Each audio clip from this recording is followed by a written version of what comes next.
नमस्कार, आदाब। Crime petrol dial 100 के ब्लैक हेडलाइंस अध्याय में आप सबका स्वागत है।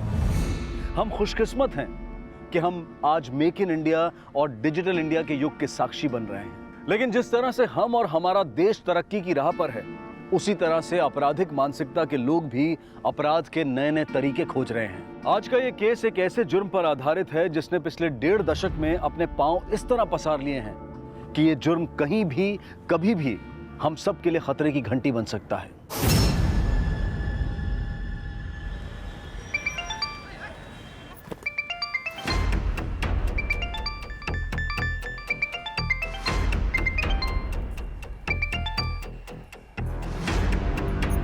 हेलो,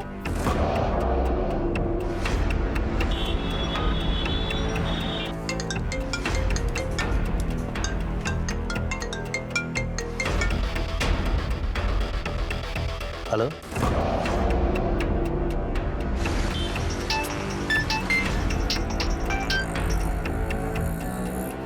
हेलो,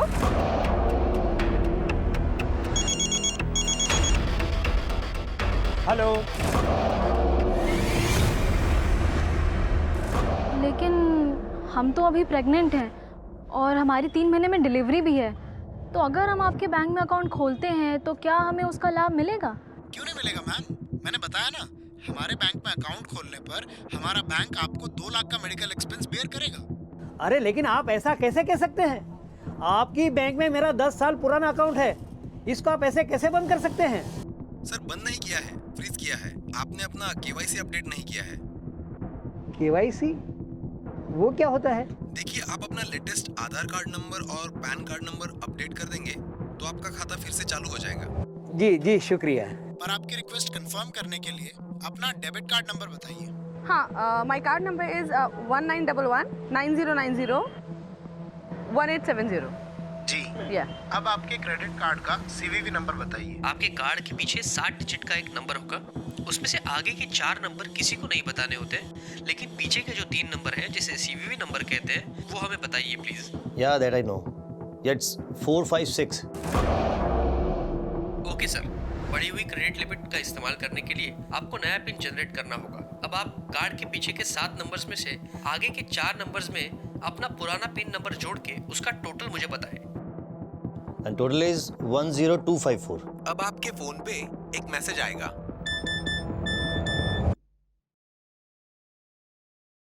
हाँ, लिख लीजिए 6798। अब मेरा खाता चालू हो जाएगा ना? Hello hello hello hello. अरे ये क्या मैसेज है? 46,000 कट गया।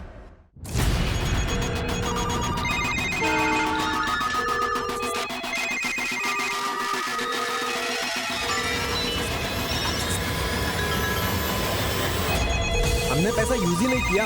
बैंक वाले बोल रहे हैं उन्होंने फोन ही नहीं किया था। हमें हमारा पैसा चाहिए। हमने कोई शॉपिंग की ही नहीं, तो पैसा क्यों काटा? आपके बैंक के एग्जीक्यूटिव ने खुद हमसे डेबिट कार्ड नंबर मांगा था। We are not duffer, we want our money back. जब मैंने कोई शॉपिंग ही नहीं की तो मेरा पैसा क्यों काटा? इस तरह के फ्रॉड कॉल्स आए दिन हम सबको आते हैं और सिर्फ अशिक्षित वर्ग ही नहीं बल्कि पढ़े लिखे और जागरूक लोग भी इन फ्रॉड कॉलर्स के झांसे में आ जाते हैं। लेकिन क्या आपने कभी ये जानने की कोशिश की है कि ये कॉल्स कहां से आते हैं, कौन करता है और आपकी खून पसीने की कमाई ऑनलाइन फ्रॉड्स के जरिए किन लोगों द्वारा इस्तेमाल की जाती है? आज का ये केस आपको इन फ्रॉड कॉलर्स की उस चक्रव्यूही दुनिया में लेकर जाएगा जिनकी चालाक और लुभावनी आवाजें तो आपने सुनी होंगी, लेकिन इनके ज्यादातर चेहरे कभी भी वांटेड क्रिमिनल्स के चेहरे नहीं बन पाते।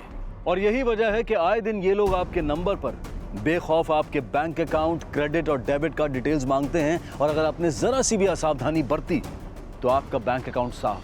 पिछले 2 सालों में ये लोग हमारा और हमारे अपनों का लगभग 200 करोड़ रुपया कहां ठिकाने लगा चुके हैं, इसे लेकर 22 राज्यों की पुलिस भी असमंजस में है। देश भर में इस तरह के फ्रॉड्स की शिकायतें और एफआईआर हजारों में दर्ज हैं और इनमें से सिर्फ 2 या 3% लोग ही ऐसे होंगे जिन्हें अपनी पूरी रकम मिल पाई होगी।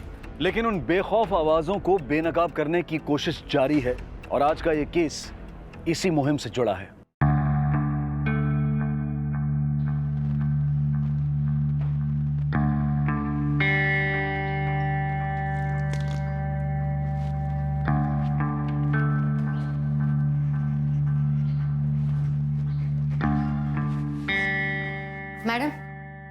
सब काम हो गया, अब हम जाए? ठीक है जाओ। रुको सरोज दीदी, आज आपका पहला महीना खत्म हो गया है, अपनी सैलरी ले जाओ। मैडम, नगद नहीं, चेक दीजिए। पैसे हाथ में रहते हैं ना, खर्च हो जाते हैं। चेक? हाँ, हम चेक में ही लेते हैं सबसे तनख्वाह। आपका बैंक अकाउंट भी है? हाँ, वो पिछले साल सरकार ने खुलवाया था ना हमारा खाता, जनधन योजना। हाँ वही। हमारा बेटा मानव हमें बैंक लेके गया था, तब तक अंदर से बैंक देखा भी नहीं था हमने। सरोज जी, अब आप हमारे डीएसएम बैंक के ग्राहक हैं। ये लीजिए, ये है आपका अकाउंट किट और आपका एटीएम पिन आपको बाय पोस्ट मिल जाएगा। एटीएम पिन वो? अम्मा हम बताते हैं। ये होता है एटीएम कार्ड। इसको एटीएम मशीन में डालते हैं तो मशीन हमसे 4 अंक का पिन मांगती है। उस पिन को जब हम डालेंगे तभी हमको पैसा मिलेगा, और वो एटीएम पिन किसी को बताते नहीं है। और जहाँ तक जो डाकिया पिन लेकर आता है ना, उस चिट्ठी को फाड़ देते हैं पिन को याद करके। सर हम सही बोले ना? बिल्कुल सही सरोज जी, एकदम ठीक समझा रहा आपका बेटा। तभी तो पढ़ा रहे हैं इसे, ताकि हमें सिखा सके।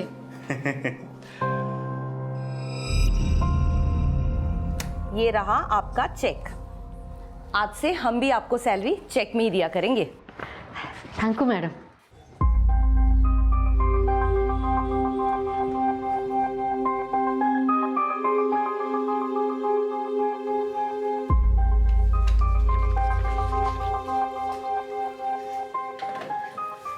देख बेटा, सब सही लिखे हैं ना? कैसे हैं सरोज जी? बस ठीक। हाँ, सब सही। मैनेजर मैडम है ना? है ना? जाके भी लीजिए।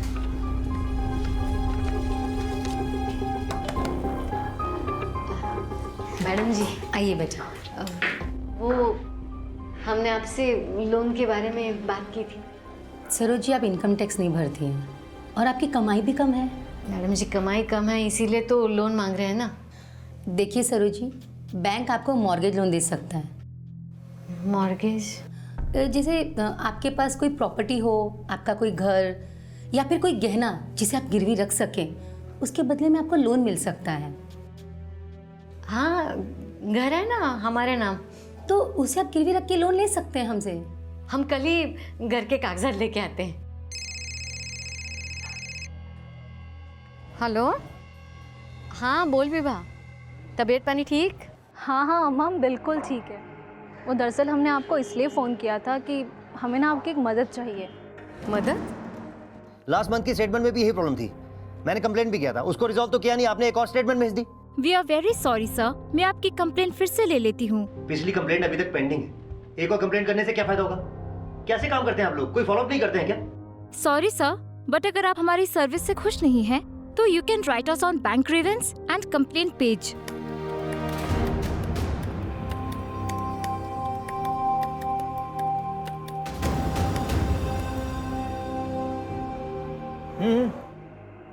मुझे तो ना मैं अरे पर हाँ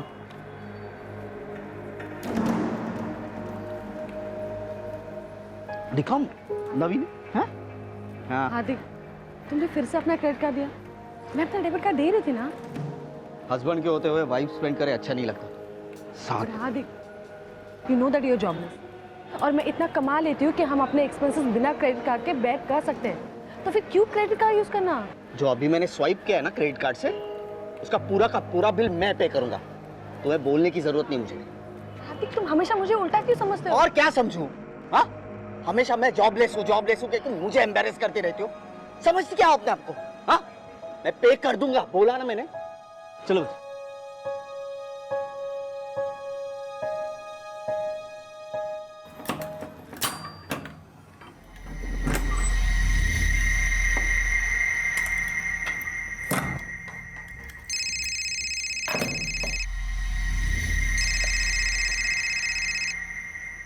हेलो,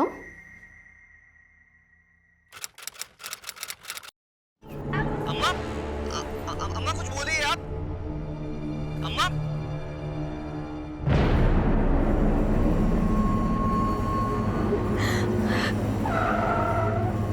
पीछे हटिए, हटिए पीछे।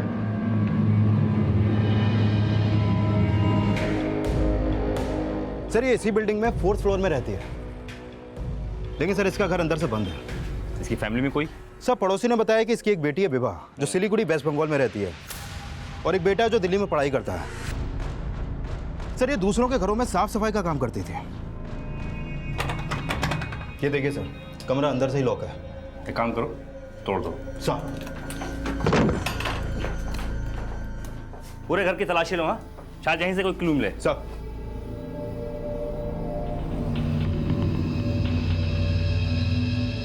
वर्मा। जी सर। स्विच ऑफ है, वैसे चार्ज करो। जी सर।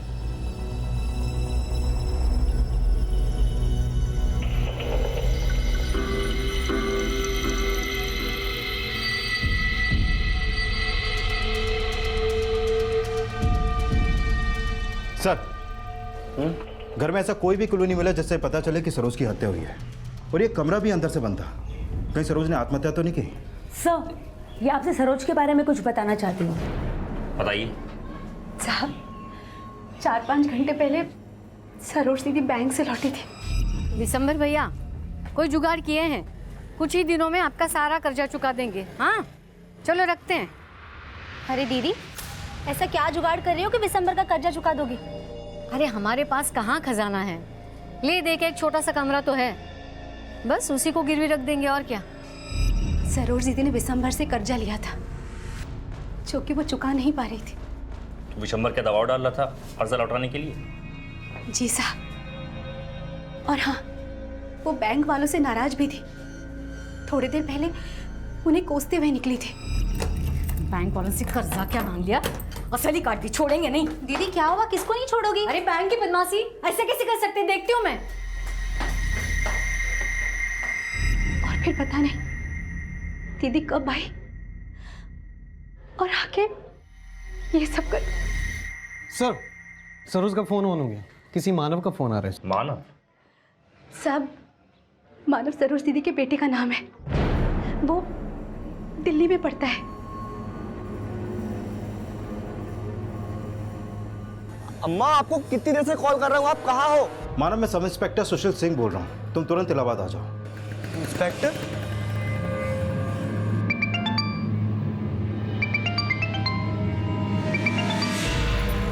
हेलो, क्या? सर सरोज त्रिवेदी का पासबुक और चेकबुक मिला है अलमारी से। सर मैंने सरोज के बेटे और बेटी दोनों को इन्फॉर्म कर दिया, वो कल सुबह तक इलाहाबाद पहुंच पाएंगे। सरोज की पड़ोस वाली औरत ने बताया कि सरोज का बैंक वालों से कुछ प्रॉब्लम चल रहा है, तो अभी तो बैंक बंद हो गया होगा, सुबह उनसे मिलते हैं। सर फिलहाल सरोज से कॉल रिकॉर्ड निकलवाओ और उस विशंबर का भी पता करो, सरोज ने जिनसे कर्जा लिया था। Okay sir. ये होगी बिक हार्दिक, ये सारे बिल्स ना क्रेडिट कार्ड से पे कर देना, ठीक है?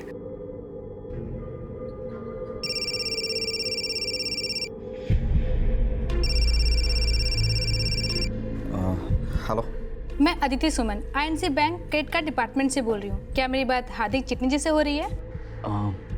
हाँ जी बोलिए। सर ये रिमाइंडर कॉल है, आपके क्रेडिट कार्ड की ड्यू डेट 25 सितंबर थी और आपका आउटस्टैंडिंग है 34,456। मैं जा सकती हूँ कि आपने पेमेंट क्यों नहीं की?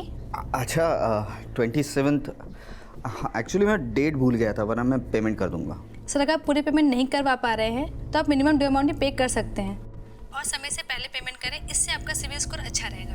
देखिए मुझे बार बार बताने की जरूरत नहीं, मुझे सब मालूम है, कर दूंगा पेमेंट, रख दीजिए फोन।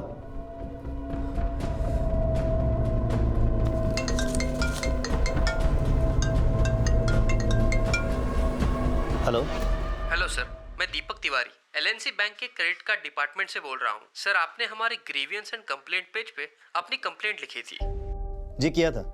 देखिए पहले तो आप लोगों ने कॉल कर करके मुझे क्रेडिट कार्ड बनवाने के लिए कन्विंस किया, अब उल्टे सीधे चार्जेस लगा के इतना बड़ा स्टेटमेंट बना दिया। Sir sorry for all this. Previous statements को लेकर जितने भी अमाउंट का आपका कंसर्न है, I mean 3 लाख का, हम उस अमाउंट का आपको वेवर दे रहे हैं, मतलब माफ कर रहे हैं। जो पैसा मैंने यूज ही नहीं किया उसको वेवर का नाम देके एहसान मत झाड़िए। इस वेवर के साथ हमारा बैंक आपकी क्रेडिट लिमिट बढ़ा के 10 लाख कर रहा है। Okay, anything else? सर इस क्रेडिट लिमिट पे आपकी कंफर्मेशन के लिए कुछ बेसिक इन्फॉर्मेशंस आपको शेयर करनी होगी। जी पूछे। सर आपके क्रेडिट कार्ड पे नाम क्या है? मोहित शर्मा। कार्ड की एक्सपायरी डेट? जनवरी 2022। ओके, आपका क्रेडिट कार्ड नंबर? नाम बता दिया, आप एक्सपायरी डेट बता दी, कार्ड का नंबर क्यों जानना है आपको? सर, मैं बैंक से कॉल कर रहा हूँ and this is a recorded call. आप मुझे जो भी इन्फॉर्मेशन देंगे वो मेरे सीनियर्स द्वारा कंफर्म की जाएगी, उसके बाद ही आपकी क्रेडिट लिमिट बढ़ाई जाएगी। Okay, wait a second.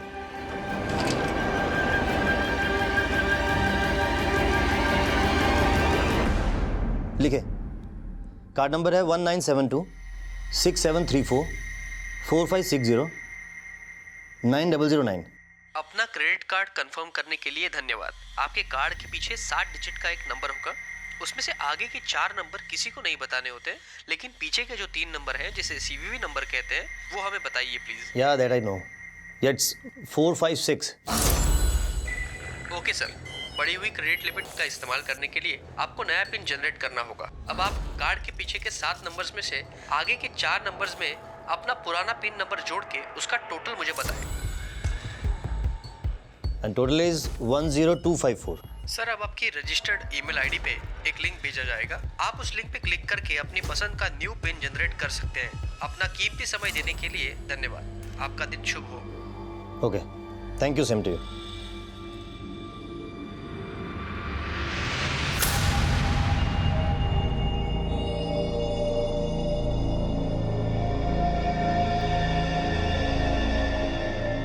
हाँ बोलो कुमार। सर, मेरी विशंबर दास से बात हुई, जिससे सरोज ने कर्जा लिया था। वो बोल रहा है कि उसने सरोज पर कभी भी पैसा लौटाने का कोई दबाव नहीं डाला था। सरोज के बैंक वालों से बात हुई?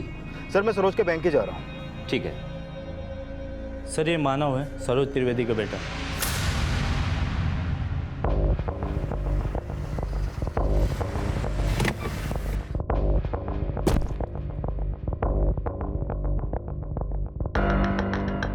हमने चेक किया था, तुम्हारी माँ के नंबर से लास्ट कॉल तुमको की गई थी। क्या बात हुई थी माँ से? हाँ साहब, अम्मा ने हमको कॉल किया था। बेटा खूब मन लगा के पढ़ना, दीदी से मिलते रहना, पेट सी है ना। अम्मा हाँ ठीक है, लेकिन आप ये अचानक क्यों बोल रही हैं? अम्मा क्या हुआ है आप बताइए। कुछ नहीं, पता नहीं कल हम रहे ना रहे। अम्मा अम्मा आप रो क्यों रही? मुझे बताइए क्या बात है, मुझे बताइए आप। तुम लोगों के लिए कुछ नहीं कर पाए हम। क्या गलत हो गया अम्मा, मुझे बताइए आप। अम्मा आप रो क्यों रही हैं? अम्मा अम्मा कुछ बोलिए आप। ध्यान रखना खुद का। अम्मा आप रो क्यों रही हैं? अम्मा अम्मा कुछ बोलिए आप।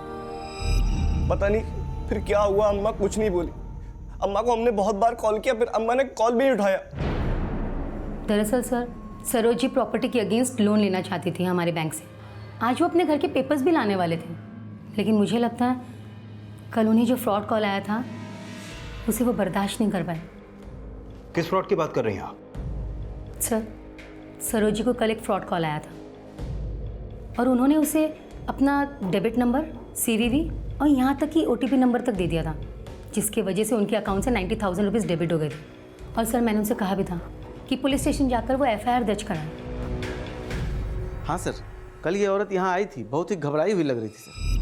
बेटा थोड़ी मदद करोगे? क्या हुआ चाची? हम तो लुट गए, 90,000 चले गए हमारे बैंक खाते से। 90,000 कट गए? कैसे? वो एक आदमी का फोन आया था बैंक से, उसने कहा हमारे बेटी का सिलीगुड़ी में बैंक का खाता खोलना है, इसके लिए हमें वो क्या कहते हैं उसे, गारंटर। हाँ, वो बनना है। फिर उसने हमसे वो ATM कार्ड का नंबर पूछा और फिर एक मैसेज आया। चाची, आपके साथ ऑनलाइन फ्रॉड हुआ है, अब आपको साइबर सेल में जाकर FIR लिखवाना होगा। बेटा हमारे तो समझ में नहीं आता ये सब। कोई बात नहीं चाची, हम बता देते हैं आपको। आइए, इलाहाबाद पुलिस स्टेशन में साइबर सेल के अधिकारी बैठते हैं, उनके पास जाकर आपको कंप्लेन लिखाना है। मैं एड्रेस लिख देता हूँ। वो हमारे पैसे वापस दिलवाएंगे ना? चाची ये तो नहीं बता सकता, लेकिन हाँ, वहाँ जाने से पहले आप बैंक से ये जरूर लिखवा लीजिएगा कि वो 90,000 आपने नहीं, उन फ्रॉड लोगों ने खर्च की। लेकिन यहाँ आने से पहले हमने फ़ोन किया था बैंक में, उन्होंने तो कहा कि हमें पुलिस स्टेशन ही जाना होगा। बैंक मैनेजर से लेटर लिखवाना ही होगा चाची, उसके बाद ही साइबर सेल जाना, नहीं तो आपका FIR नहीं लेंगे।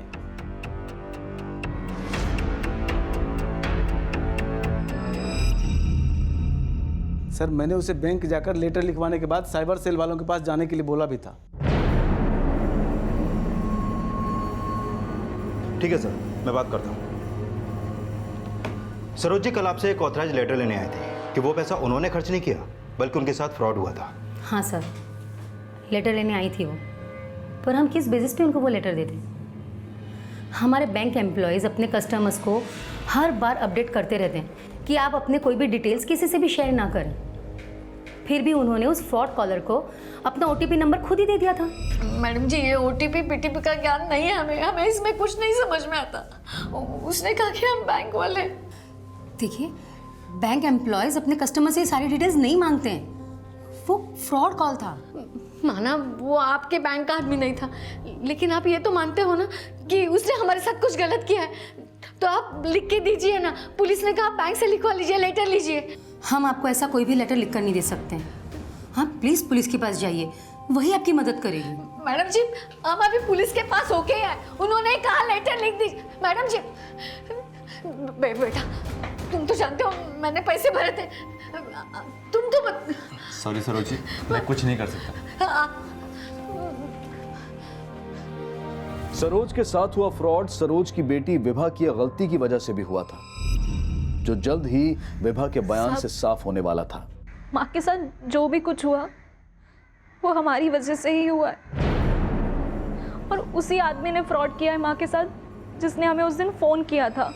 लेकिन हम तो अभी प्रेग्नेंट हैं और हमारी 3 महीने में डिलीवरी भी है, तो अगर हम आपके बैंक में अकाउंट खोलते हैं तो क्या हमें उसका लाभ मिलेगा? क्यों नहीं मिलेगा मैडम, मैंने बताया ना, हमारे बैंक में अकाउंट खोलने पर हमारा बैंक आपको 2 लाख का मेडिकल एक्सपेंस बेयर करेगा। लेकिन हम तो आपके बैंक में नहीं आ सकते अभी, हमारे लिए आपके बैंक आना तो बहुत मुश्किल होगा। कोई बात नहीं मैडम, हम आपका अकाउंट फोन पे ही खोल सकते हैं, लेकिन आपको एक गारंटर लगेगा जिसने अपने बैंक अकाउंट की डिटेल्स हमें देनी होगी। आपका कोई ऐसा रिलेटिव है जो आपका गारंटर बन सके? हमारे पति तो आर्मी में है, वो तो आपसे बात नहीं कर सकते हैं। हाँ, लेकिन हमारी अम्मा वो इलाहाबाद में रहती हैं और वो आप लोगों से बात भी कर सकती हैं और उनका अकाउंट भी है बैंक में। कोई बात नहीं मैडम, आप हमें उनका नंबर दे दीजिए और उन्हें बता दीजिए, हम उन्हें फ़ोन करेंगे। सर, हमने उसे माँ का नंबर दे दिया था और हमने माँ को फ़ोन करके बताया था कि वो उन्हें फ़ोन करेगा। हाँ हाँ अम्मा, बिल्कुल ठीक है। वो दरअसल हमने आपको इसलिए फ़ोन किया था कि हमें ना आपकी एक मदद चाहिए। मदद? कैसा मदद? अम्मा, अभी ना आपको एक फ़ोन आएगा, वो बैंक का आदमी है, हमारा बैंक अकाउंट खोल रहा है, आपको हमारे बैंक अकाउंट का गारंटर बनाना चाहता है। आपसे जो भी वो डिटेल्स मांगेगा बस आप उन्हें दे दीजिएगा। किस नंबर से कॉल आया था आपको? सर, ये नंबर था, और सर हमें माँ ने बताया था कि उन्हें उस आदमी का फ़ोन आया था।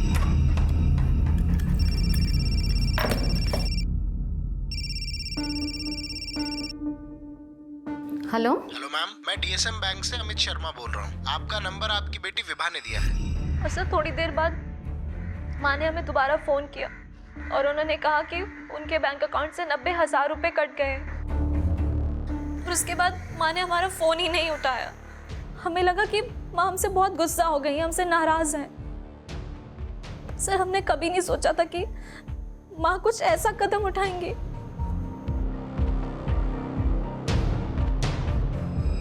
ध्यान रखना खुद का। क्या क्या क्या गलत हो गया अम्मा, मुझे बताइए आप। अम्मा, आप रो क्यों रही हैं?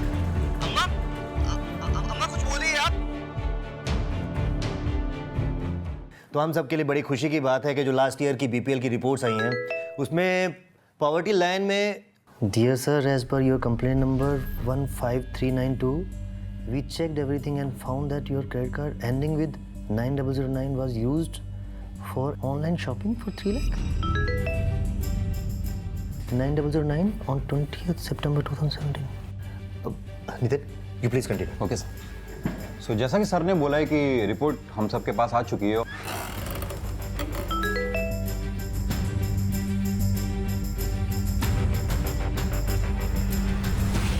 87,000 मेरा कार्ड। अपने क्रेडिट कार्ड में हुई फ्रॉड ट्रांजैक्शन के लिए मोहित शर्मा दिल्ली पुलिस के साइबर सेल यूनिट से मिले। ये हो क्या रहा है? इन फ्रॉड्स ने मुझ जैसे ऑफिसर को चूना लगा दिया, तो आम जनता का क्या होगा? क्या इन लोगों को हमारी साइबर पुलिस का कोई खौफ नहीं है? सर आई एम सरप्राइज कि आपने अपने क्रेडिट कार्ड की कॉन्फिडेंशियल डिटेल कॉलर को दे दी। मुझे बैंक के टोल फ्री नंबर से कॉल आया था, मुझे लगा जेन्युइन होगा। बैंक में कॉल किया तो वो लोग कहते हैं कि दीपक तिवारी नाम का फ्रॉड वहाँ कोई काम ही नहीं करता है। But you just figure it out कि इसके पीछे रियलिटी क्या है। Sir I saw your credit card transaction 29 सितंबर को 60,000 और 87,000 यही फ्रॉड ट्रांजैक्शन हुई थी ना आपके अकाउंट से? Yes, please check everything. तो मेरा कार्ड किसने यूज किया और मुझे बैंक के टोल फ्री नंबर से किसने कॉल किया था? And send him behind the bars. Sir will start our investigation. Thank you. Sir Saroj Trivedi के अकाउंट से जो 90,000 रुपए की ट्रांजैक्शन हुई थी, वो ट्रांजैक्शन 24 सितंबर की दोपहर 1:30 बजे हुई थी। लेकिन सर उस ट्रांजैक्शन से पहले सरोज त्रिवेदी को इस नंबर से 2 बार कॉल आए थे। हेलो। और इसी नंबर से विवाह को भी कॉल आया था। लेकिन अभी यह नंबर लगातार बंद आ रहा है सर। किसका नंबर है ये? सर ये नंबर गोरखपुर के किसी गिरधारी लाल पुरोहित के नाम पे रजिस्टर है। सर ये वही फ्रॉड कॉलर हो सकता है जिसने सरोज से उसके डेबिट कार्ड के डिटेल्स और ओटीपी मांगा था।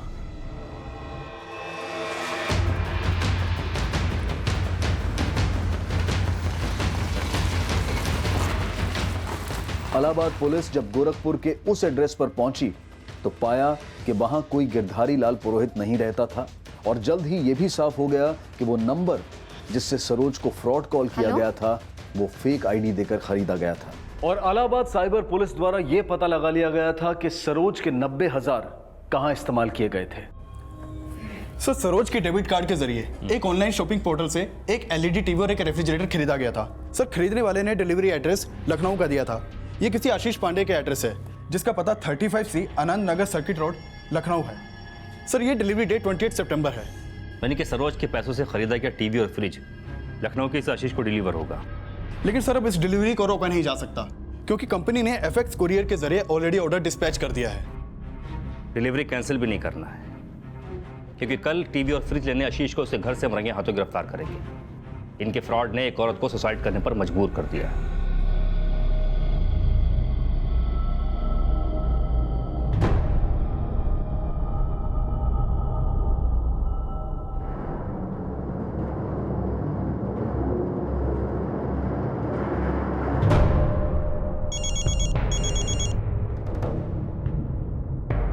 हेलो आशीष पांडे जी। चल। अरे चल। अरे कौन है आप लोग? अरे छोड़े। मैं किसी सरोज को नहीं जानता साहब। इतनी आसानी से जाने का भी कैसे? उसको कॉल करके चूना जो लगाया तूने? मैंने किसी को फोन नहीं लगाया। आप चाहो तो मेरा फोन चेक कर लो। फोन चेक कर। जिस नंबर से तूने कॉल किया था ना वो भी किसी गिरधारी की फेक आईडी देकर खरीदा गया था। साहब मैंने नहीं किया साहब, मैंने नहीं किया। एक गरीब औरत ने खाता खाली कर दिया, उसको सुसाइड करने पर मजबूर कर दिया और कह रहा कुछ नहीं किया। साहब आप विश्वास कीजिए मेरा, मैंने नहीं किया। सरोज त्रिवेदी के डेबिट कार्ड से जो टीवी और फ्रिज खरीदा गया है उसका डिलीवरी एड्रेस तेरे घर का है। अब सीधे से बता दे कि और किस किस को चूना लगाया तूने। काफी जोर देने पर भी आशीष पांडे अपने बयान पर कायम रहा और अब पुलिस FX कुरियर के डिलीवरी ऑफिस से सरोज के डेबिट कार्ड से खरीदे गए LED टीवी और रेफ्रिजरेटर कलेक्ट करने वालों का पता लगा रही थी।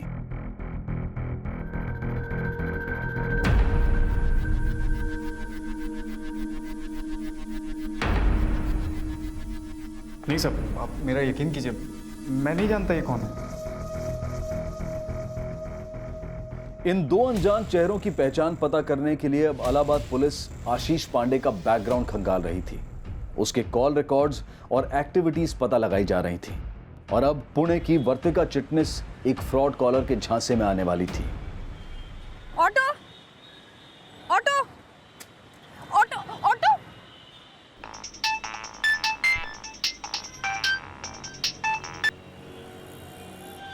हेलो मैम, मैं INB बैंक से सुरेंद्र पाठक बोल रहा हूँ। मैम हमारा बैंक आपको एक एड ऑन कार्ड ऑफर कर रहा है जिसके साथ आपको 10,000 के फ्री गिफ्ट कूपन दिए जा रहे हैं जिन्हें आप शॉपिंग मॉल्स, रेस्टोरेंट्स और मूवी टिकट्स खरीदने के लिए भी यूज कर सकती हैं। ओके। इस कार्ड से आपको 5 लाख तक का इंस्टेंट लोन भी मिल सकता है। क्या आप इंटरेस्टेड हैं? Yes yes I am interested. तो इस एड ऑन कार्ड के लिए आपको अपने क्रेडिट कार्ड की कुछ डिटेल शेयर करनी है ताकि मैं आपको एड ऑन कार्ड प्रोसेस कर सकूं। Just a minute. हाँ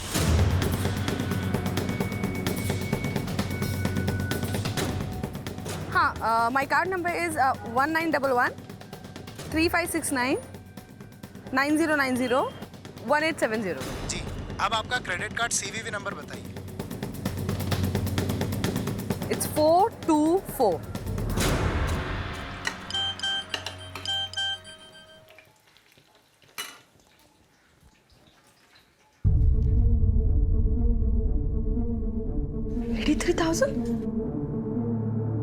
हार्दिक, हार्दिक, क्या मेरे क्रेडिट कार्ड से 83,000 रुपीज का ट्रांजैक्शन हुआ है।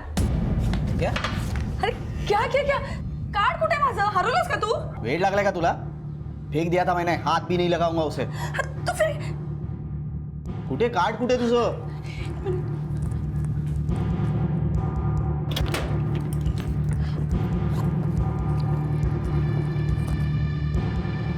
कार्ड तो इधर ही है, फिर ट्रांजैक्शन कैसे हुई? सुनो, तुमने कुछ 5 लाख के लोन के लिए एप्लीकेशन किया है बैंक से? क्या? हाँ, यहाँ पे लोन अप्रूवल का मैसेज आया है।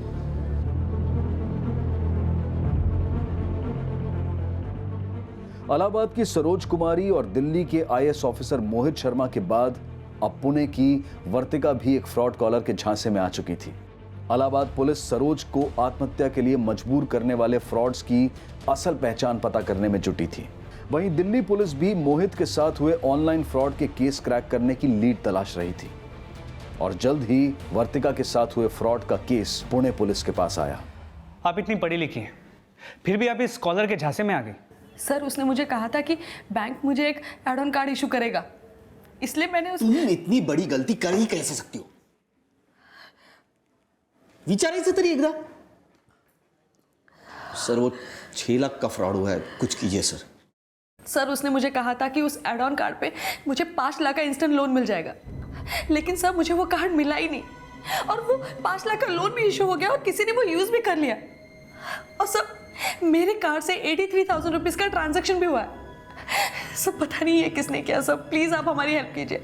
और सब बैंक वाले हमें कह रहे हैं कि हमें ये सारे पैसे उन्हें देने पड़ेंगे जो हमने यूज ही नहीं किए। सर प्लीज कुछ कीजिए, please help us. Don't worry, we will look into the matter. Sir, मैंने आशीष को अच्छे से खंगाला, लेकिन उसके बैकग्राउंड में इन दोनों की पहचान का कोई भी लीड नहीं मिल पा रहा। और आशीष अभी तक अपने बयान पर कायम है कि उसका सरोज त्रिवेदी के साथ हुए ऑनलाइन फ्रॉड से कुछ भी लेना देना नहीं है। हो सकता है वो फ्रॉड कॉलर इन्हीं दोनों में से कोई एक हो। तुम अच्छे से पता करो और ये भी पता करो कि इनका कहीं कोई क्रिमिनल बैकग्राउंड तो नहीं है। सर, मैं साइबर पुलिस से मिलता हूँ, वो पता लगा रहा है कि किस IP एड्रेस के थ्रू सरोज के कार्ड से शॉपिंग हुई थी।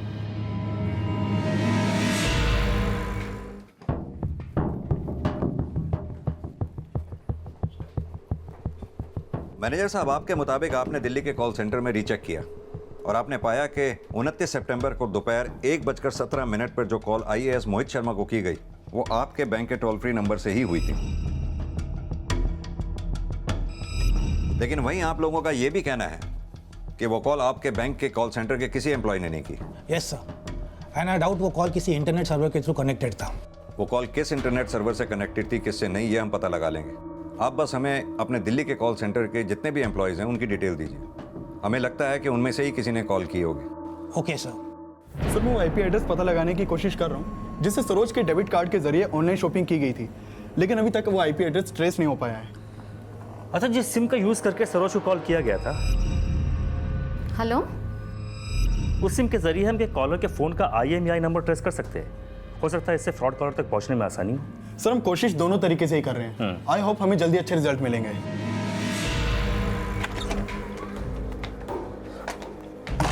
खुद को बहुत स्मार्ट समझती हो। ये क्या किया? डफर हो तुम, समझी तुम? डफर, और कुछ नहीं। नुकसान कर सकती हो तुम मेरा। हाँ, मैंने शादी क्यों की तुमसे, यही नहीं समझ में आ रहा। जिस दिन से लाइफ में आई हो उस दिन से सब बर्बादी। मेरा जॉब छूट गया, अब ये बिजनेस जो है वो सेटल नहीं हो रहा। अरे पनौती हो तुम मेरे लाइफ की सबसे बड़ी पनौती। हार्दिक, जो भी नुकसान हुआ है वो मेरा हुआ है, और अगर तुम्हें लगता है ना कि तुमने मुझसे शादी करके गलती की है तो अपनी गलती सुधार दो ना, छोड़ दो मुझे।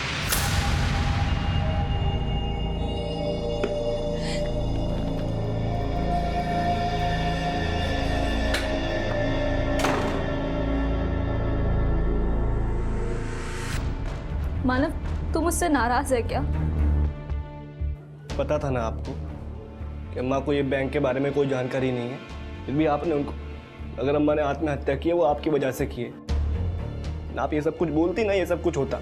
मैं मानती हूँ मुझसे बहुत बड़ी गलती हो गई, लेकिन अब भी मैं क्या करूं? कहां से लाऊं अपनी अम्मा को? सर वी चेक्ड, उन लोगों ने मालवेयर सॉफ्टवेयर यूज करके मल्टीपल आईपी एड्रेसेस जंप किए, फिर बैंक के सर्वर से कनेक्ट किया और फिर उसी बैंक के टोल फ्री नंबर से 29 सितंबर को 1:17 पे आपको कॉल किया गया। अच्छा, इसी के चलते मेरे फोन पर बैंक के टोल फ्री नंबर से कॉल आ रहा था? जी, लेकिन वो कॉल बैंक का कोई एम्प्लॉय नहीं, वो हैकर कर रहा था जिसने बैंक के उस टोल फ्री नंबर को हैक कर लिया था। लेकिन पैसे, मेरे पैसे कहाँ गए? आइए सर समझाता हूं मैं। आपके अकाउंट से जो पैसे निकाले गए वो एक ऑनलाइन पोर्टल पे शॉपिंग करने के लिए निकाले गए। यहाँ शॉपिंग के लिए ऑर्डर दिया गया, उस ऑर्डर को कैंसिल करके पैसे यहाँ ना ट्रांसफर करके यहाँ एक ई वॉलेट में पैसे ट्रांसफर किए गए। किसका ई वॉलेट? सर यही पता करने की कोशिश कर रहे हैं। ई वॉलेट यानी इलेक्ट्रॉनिक वॉलेट, जो कि एक ऑनलाइन सुविधा है जिसके जरिए आप बड़ी आसानी से अपने कंप्यूटर से या फिर अपने मोबाइल फ़ोन की एप्लीकेशन से ऑनलाइन भुगतान कर सकते हैं या ऑनलाइन पेमेंट यानी कि पैसा भी रिसीव कर सकते हैं। ई वॉलेट देश में डीमोनेटाइजेशन के पहले से चलन में आ चुका था, जिसका मकसद था रोज़मर्रा के कैश के लेन देन को बैंकिंग सिस्टम से जोड़ना। लेकिन इस तरह का ई वॉलेट रखने वालों की आइडेंटिफिकेशन की सही जांच नहीं हो पाती। इसी को ध्यान में रखते हुए आरबीआई ने अब ये निर्देश दिया है कि सभी ई वॉलेट होल्डर्स के आधार लिंक और उनका केवाईसी अपडेट करना अनिवार्य है। केवाईसी यानी कि नो योर कस्टमर। अपने कस्टमर की आईडी और एड्रेस प्रूफ की सही से जांच करना बैंक की जिम्मेदारी है। आईएएस ऑफिसर मोहित शर्मा के साथ हुए फ्रॉड का पैसा जिस ई वॉलेट में जमा हुआ था, उस ई वॉलेट की पहचान फर्जी थी। तो क्या पुणे पुलिस वर्तिका के साथ फ्रॉड करने वालों की पहचान पता कर पाएगी? सर, वर्तिका चिटनीस के क्रेडिट कार्ड पे जो 5 लाख का इंस्टेंट लोन अप्रूव हुआ था, वो नालंदा बिहार के एक बैंक अकाउंट में ट्रांसफर हुआ। बैंक को कांटेक्ट करो और इस अकाउंट को इमीडिएटली फ्रीज करने को बोलो। सर, मैंने ऑलरेडी रिक्वेस्ट भेज दिया। सर आपका पैसा जिस ई वॉलेट अकाउंट में ट्रांसफर किया गया था वो किसी मुकुंद सिन्हा के नाम पे है, लेकिन इस मुकुंद सिन्हा के प्रोफाइल में जो नंबर है वो फेक आईडी से खरीदा गया और इसके प्रोफाइल में जितनी भी डिटेल्स हैं सारी फेक हैं। सर तो फिर मेरा पैसा मुकुंद सिन्हा के वॉलेट से कहाँ चला गया? सर दरअसल इस मुकुंद सिन्हा के ई वॉलेट से पैसा निकाल करके इन 5 अलग अलग ई वॉलेट अकाउंट्स में पैसा ट्रांसफर कर दिया गया। 5 ई वॉलेट? जी। तो इन 5 ई वॉलेट का कुछ पता चला? अभी तक तो नहीं सर, लेकिन हमारी पूरी टीम बड़ी मुस्तैदी से इनका पता लगाने की कोशिश कर रही है। बहुत जल्द हम इन 5 ई वॉलेट अकाउंट्स का आईपी एड्रेस और उस फेक कॉलर का जिसने आपको कॉल किया था उसका आईपी एड्रेस पता लगा लेंगे। हो ना हो ये किसी आईटी एक्सपर्ट का काम लगता है। एग्रीड सर, बट ये लोग जो भी हैं बहुत जीनियस। पता ये लगाना है कि ये लोग ऑपरेट कहाँ से कर रहे हैं। मोहित शर्मा के साथ हुए फ्रॉड का पैसा सिर्फ एक फर्जी पहचान से खोले गए ई वॉलेट में नहीं था, बल्कि उससे 5 और ई वॉलेट होल्डर्स को पैसा ट्रांसफर किया गया था। जिस पैमाने पर यह फ्रॉड हुआ था, क्या उसे करने वाले अपराधी वाकई में आईटी एक्सपर्ट्स थे? लेकिन यह साफ था कि उनकी असल पहचान पता करने में पुलिस को अब काफी मशक्कत करनी थी। वहीं इलाहाबाद पुलिस उन लोगों की पहचान पता करने में अब तक नाकाम नजर आ रही थी जो लोग सरोज की आत्महत्या की वजह बने थे। सर, मैंने पता लगाने की कोशिश की, लेकिन इन दोनों चेहरों से रिलेटेड ऐसी कोई भी इंफॉर्मेशन हाथ नहीं लगी जिससे एक क्लू मिले कि इन लोगों का कोई क्रिमिनल बैकग्राउंड भी है। सर, अभी अभी नालंदा बैंक से फोन आया है। बैंक के एक्शन लेने से पहले किसी ने सारे पैसे विड्रॉ कर लिए। व्हाट? Yes sir.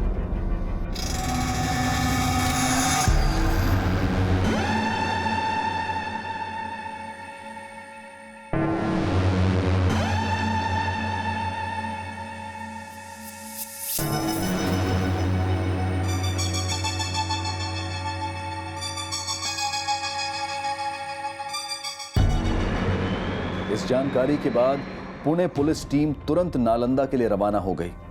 वहीं दिल्ली पुलिस के लिए एक बार फिर से उन 5 ई वॉलेट होल्डर्स की जानकारी हैरान कर देने वाली थी, जिनको आईटी एक्सपर्ट्स के फ्रॉड्स का नेक्सस समझा जा रहा था। सर ये देखिए, ये हैं e wallet accounts. Shimla, Patna, Kanpur, Sultanpur, Saharanpur, सब मल्टीपल सिटीज के अकाउंट्स हैं।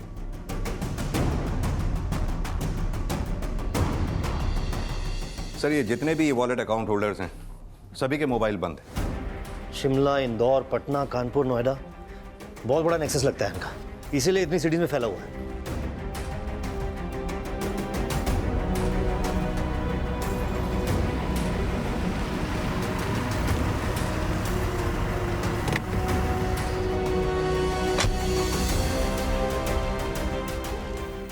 सर ये अकाउंट अनीस अंसारी के नाम पे रजिस्टर था।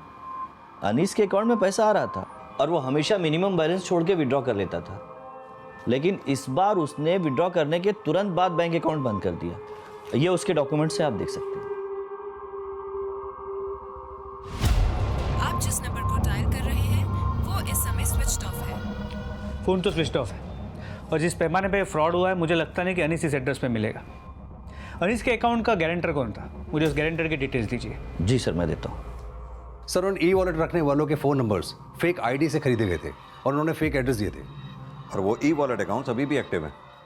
न जाने अब तक कितने कंज्यूमर्स का पैसा वो कंज्यूम कर चुके होंगे। लेकिन सर, एक ई वॉलेट का पैसा नोएडा के सेक्टर 17 में ट्रस्ट बैंक में एक अभिजीत नाम के अकाउंट में ट्रांसफर हुआ था, जो अभी तक विड्रॉ नहीं हुआ है। आप कहते तो उसका अकाउंट में फ्रीज करा दूं सर? नहीं, अगर इसका अकाउंट फ्रीज करवाया तो वो अलर्ट हो जाएगा। इस बैंक के ब्रांच मैनेजर से मेरी बात करवाओ। Okay sir.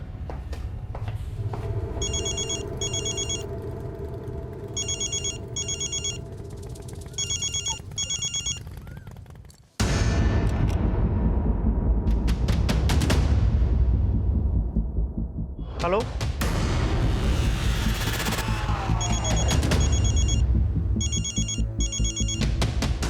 सर मेरी अभी अभी अभिजीत से बात हुई है। He said he will come tomorrow, लेकिन टाइम नहीं बता पाया सर। Thank you.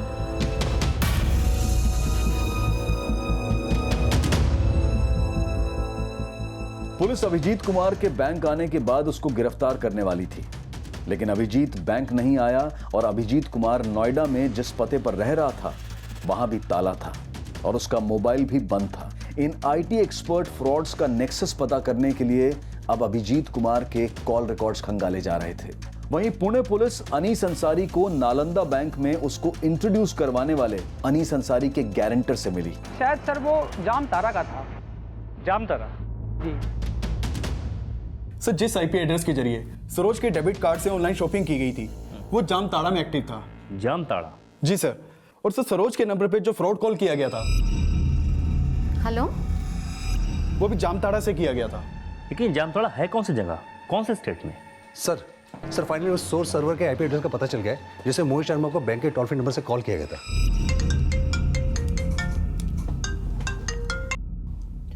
हेलो, वो आईपी एड्रेस जामताड़ा में एक्टिव था। जामताड़ा? ये जामताड़ा है कहाँ पे? आखिर कहां था ये जामताड़ा, जो पुलिस के लिए भी एक अनसुनी जगह थी?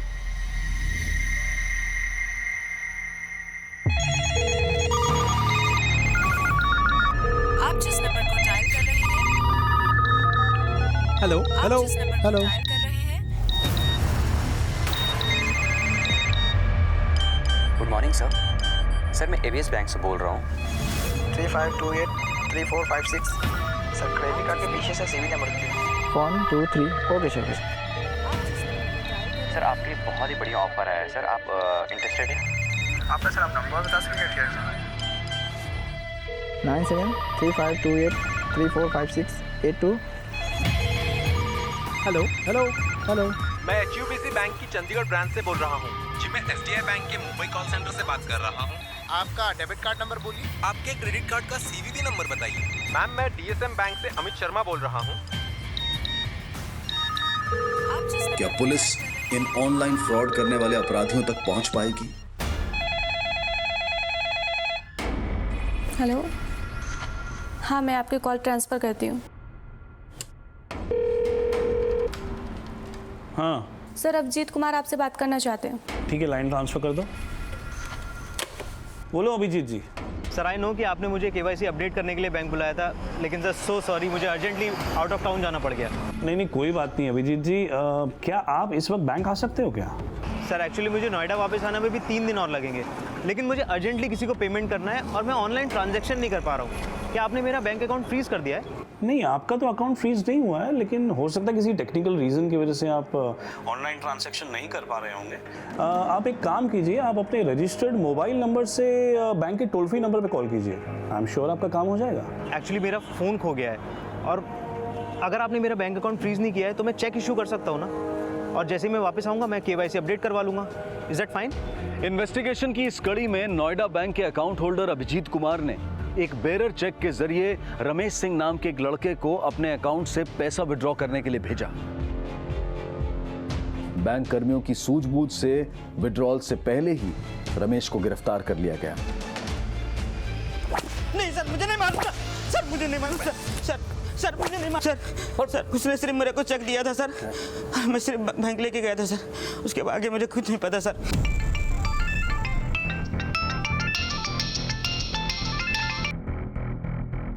हाँ शर्मा बोलो। सर, जिस रमेश नाम के लड़के को अभिजीत ने अपना बेरर चेक देकर अपने बैंक में भेजा था, उससे हमने अभिजीत की इन्फॉर्मेशन उगलवा ली है। अभिजीत रांची में सर। वेरी गुड, उसका एड्रेस भेजो मुझे। रमेश से मिली सूचना के आधार पर पुलिस ने जल्द ही अभिजीत कुमार को भी गिरफ्तार कर लिया।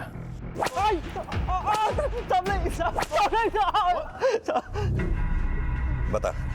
सर बिलीव मी सर, मुझे नहीं पता था जो पैसा मेरे अकाउंट में आया था वो फ्रॉड का पैसा था सर। सच सच बोल, नहीं तो और पिटेगा। सर मैं सच बोल रहा हूँ सर, आप मेरा विश्वास करो। सर मैं भागा भी सिर्फ इसलिए था क्योंकि कुछ महीनों से मुझे इस बात का एहसास हो गया था कि मुझसे कुछ बहुत बड़ी भूल हो गई है। सर कुछ महीनों पहले मैंने न्यूज़पेपर में एक ऐड देखा था, उसमें लिखा था कि बिना इन्वेस्टमेंट के पैसे कमाओ। एक नीचे नंबर दिया था।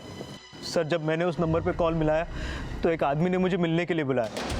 सर उसने मुझसे कहा कि अगर मैं अपना बैंक अकाउंट उसे किराए पे दे दूं तो मैं हर महीने 30 से 40 हज़ार रुपये कमा सकता हूँ। किराए पे दे दे मतलब? सर मतलब बैंक अकाउंट मेरा रहेगा लेकिन उस अकाउंट में रेगुलर बेसिस पे पैसा जमा होगा और मुझे वो पैसा विड्रॉ करके उन लोगों को देना है बस।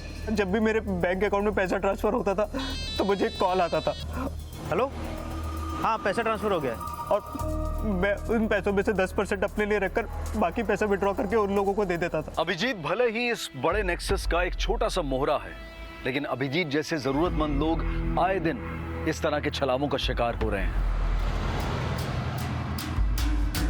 और अब ऑनलाइन फ्रॉड के कई और केसेस ACP रघुवर की अगुवाई में सभी राज्यों की पुलिस का एक जॉइंट मिशन बनने वाला था।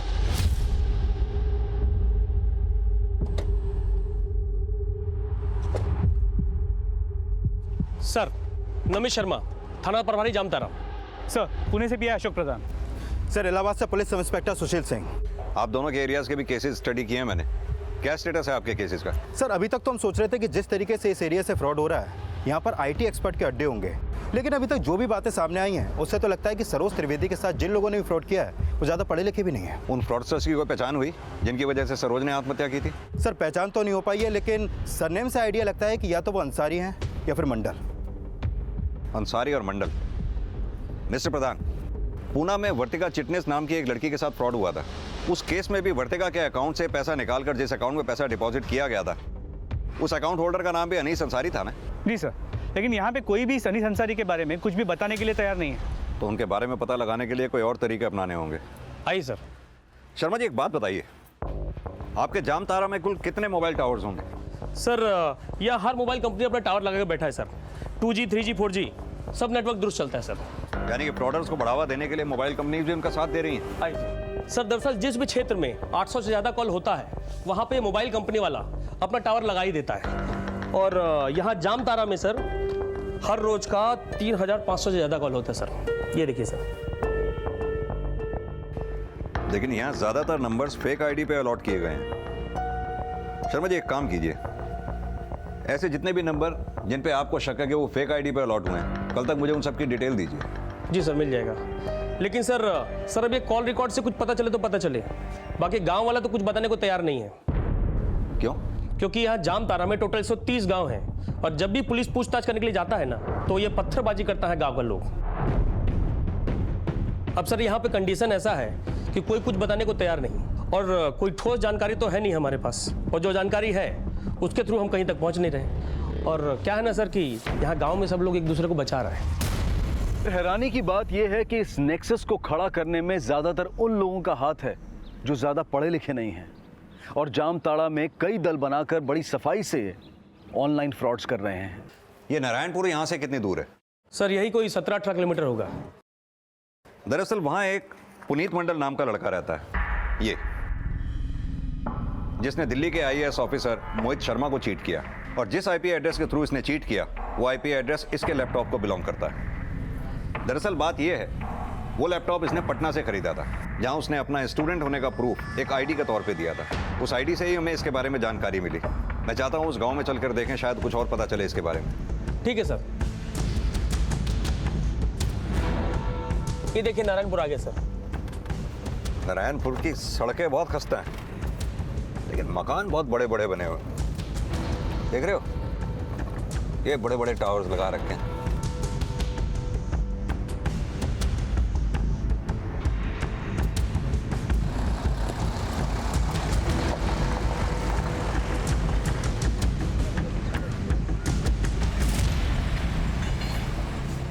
ठहरी सर, ये हेलमेट पहन लीजिए सर, पता नहीं कौन सा पत्थर कहाँ से आगे लग जाए।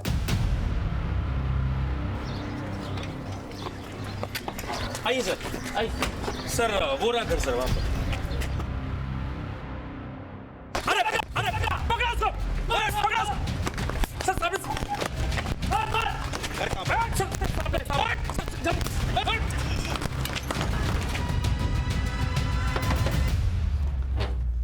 अरे साहब लोग आप, अरे अंदर आइए अंदर आइए। ये बच्चा लोग भी ना बहुत शरारती है, पत्थर फेंकता रहता है। वर्दी वर्दी का भी तो ध्यान रखना चाहिए कि नहीं। हाँ, आप लोग बैठिए साहब, जब तो वो लोग शांत नहीं होता है। मैं चाय वाय का इंतजाम करता हूँ। पुनीत मंडल तुम्हारा बेटा है?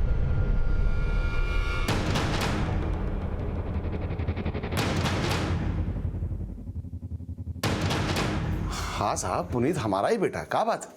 कहाँ है वो? आप लोग क्या ढूंढ रहे हैं साहब? कोई मेडल देने वाले हैं क्या उसको? मस्करी करता है। कहाँ है तेरा बेटा? ऊंचा सुनते हैं क्या साहब? बोले ना नहीं है। और इस वक्त कहाँ है ये भी हमको नहीं पता है। अब बोलो, चाय लेंगे या दारू का इंतजाम करें? इंतजाम तो हम करने आए हैं तेरे बेटे को अंदर भेजने का। काहे भेजेंगे उसको अंदर? दिल्ली के एक सरकारी अफसर को चूना लगाया तेरा बेटा, समझा? एक ही नहीं, कई लोगों के साथ फ्रॉड किया है उसने। अब तू सीधी तरह से ये बता कि वो है कहाँ? अरे कुछ नहीं किया है साहब उसने, दिन रात मेहनत करके पैसा कमाता है। खुद 20,000 का लैपटॉप दिलाए हैं उसको, अंग्रेजी पढ़ाए हैं, और थोड़ा ऑनलाइन थोड़ा पैसा कमाता है तो क्या गलत करता है? ज्यादा होशियारी दिखा रहे हो तुम। चलो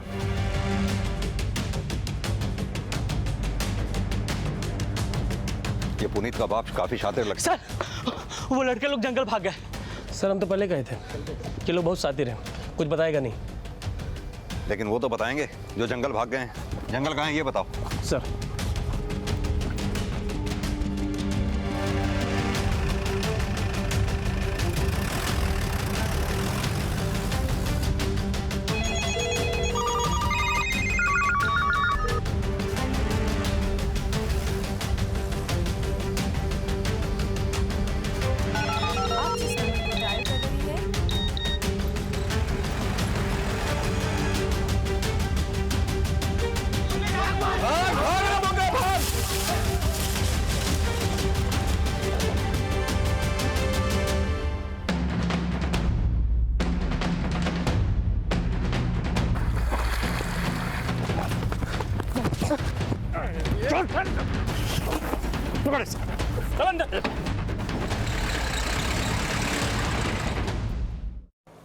पुनीत मंडल, अनीस अंसारी और ये दोनों लड़के कहाँ हैं ये लोग?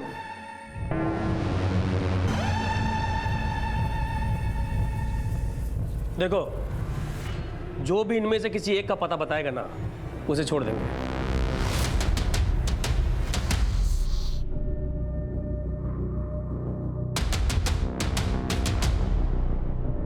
तू जानता है ना कहाँ है ये? हमको नहीं मालूम। बात करेगा साहब से, साफ से बात करते हैं। शर्मा, पुनीत मंडल के साथ था ना तू? कहाँ है पुनीत मंडल, बता। जैसे हम भागे थे वैसे वो भी भागे थे, हमें नहीं पता है कहाँ है मंडल भैया। मंडल भैया? भाई है वो तेरा? भाई क्या, नंबर तो होगा नहीं उसके नंबर क्या, 10 नंबर उनके पास। अब जो याद रहेगा वही मिलाएंगे ना। ऐसे बात करेगा साहब से, ऐसे बात करेगा, ऐसे बात करे तू। शर्मा, अब याद आया? चल मिला। मिला।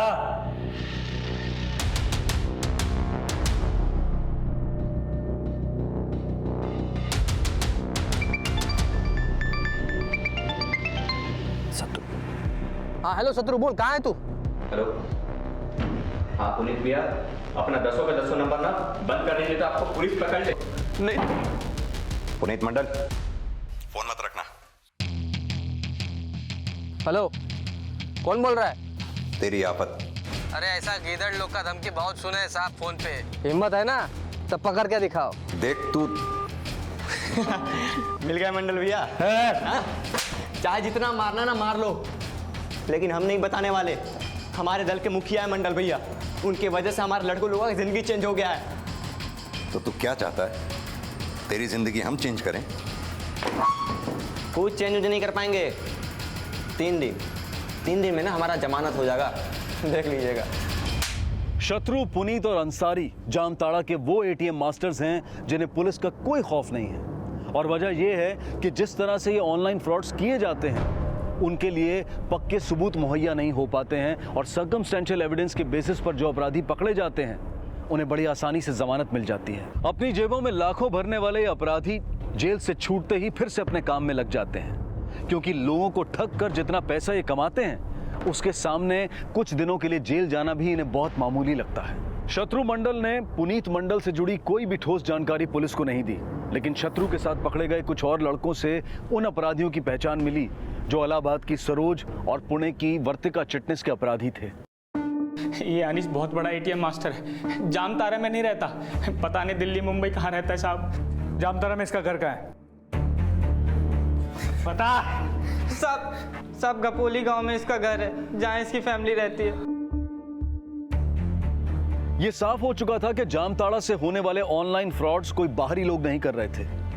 जामताड़ा के गांव में ज्यादातर घरों में ऐसे लोग बसे हुए थे जो ज्यादा पढ़े लिखे नहीं थे, लेकिन ऑनलाइन फ्रॉड के जरिए कैसे लूटा जाता है ये कला सबने सीख रखी थी और वो अलग अलग दलों में बंटकर रोज कई अपराध कर रहे थे। मौजूदा जानकारी के आधार पर पुलिस ने अनीस अंसारी, राधे मंडल और गुनिया मंडल के साथ साथ और कई घरों पर छापे मारे और मासूम लोगों के क्रेडिट कार्ड और डेबिट कार्ड के जरिए खरीदा गया बहुत सारा सामान भारी तादाद में बरामद किया।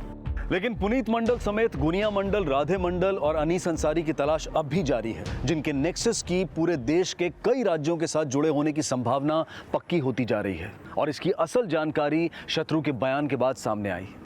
साहब, यहाँ जामताड़ा का रामचरण सबसे पहला और सबसे बड़ा एटीएम मास्टर है। क्या मास्टरी की थी उसने? रामचरण मुंबई रिटर्न है। 7 साल पहले वो वापस अपने गांव आ गया था और वो छत पर चढ़कर फ़ोन से लोगों से बात करके खूब पैसा बनाया और गांव के लड़के लोगों को भी एटीएम मास्टर के काम सिखाकर अपना दल बना लिया। पर 3 साल पहले रामचरण को पटना पुलिस ने गिरफ्तार कर लिया, लेकिन उनके लड़के लोग सर काम नहीं छोड़े। वो लोग अपना अलग अलग दल बना लिए। फिर एक साल पहले रामचरण जेल से छूट गया और वो अपने गाँव आकर वहाँ अपना कॉल सेंटर चलाने लगा। Call centre? हाँ साहब, वहाँ पर लड़कों लोगों को एटीएम मास्टर का ट्रेनिंग दिया जाता है। साहब, रामचरण की तरक्की देखकर पुनीत भैया के पापा रामचरण से ही पुनीत भैया को एटीएम मास्टर का ज्ञान दिलवाए। मछली फंसाने का सबसे पहला जो लेसन है ना वो यही है। हेलो, हाँ सर, मैं गोविंद शर्मा बोल रहा हूँ SDI बैंक से। सर, हमारी बैंक आपको एक स्पेशल ऑफर दे रही है, उसमें आप 10,000 तक शॉपिंग कर सकते हैं सर। किसी को लगा कि हम बिहार से हैं? No sir. हेलो मैडम, हम दीपू मिश्रा बोल रहे हैं HU बैंक से। लाओ, पार्टी तुरंत समझ जाएगी कि बिहार से। देखो, या तो शुद्ध हिंदी या शुद्ध अंग्रेजी। अगर बोल लिए तो समझो कि आधा एटीएम मास्टर बन गए। पुनीत बा, हाँ तुम ट्राई करो, तुम अंग्रेजी में ट्राई करो। हाँ, पुनीत भैया भली अंग्रेजी में कमज़ोर हो, लेकिन उनका दिमाग कंप्यूटर जैसा चलता है। वो बहुत ही कम समय में अपना दल बना लिए। अब उनका भी जंगल में कॉल सेंटर चलता है साहब। लेकिन रामचरण तो छत से काम करता था, तो फिर पुनीत और बाकी के लोग जंगल से क्यों काम करने लगे? साहब, जब छत पर हम लोग काम करते थे तो पुलिस हमें बहुत तंग करती थी, इसलिए हम जंगल में काम शुरू कर दिए। साहब, दल के लड़का लोग कहीं भी नंबर लगा देते तुक्का मार के, और जिसका भी मछली फंसता था वो तुरंत मंडल भैया को बुला लेता था और मंडल भैया अपना लैपटॉप लाकर वहीं बैठ जाते थे। जो कस्टमर फंस जाते थे उनके कार्ड से मंडल भैया अपने अकाउंट में पैसा ट्रांसफ़र कर लेते थे या फिर शॉपिंग करके कैंसिल कर देते थे।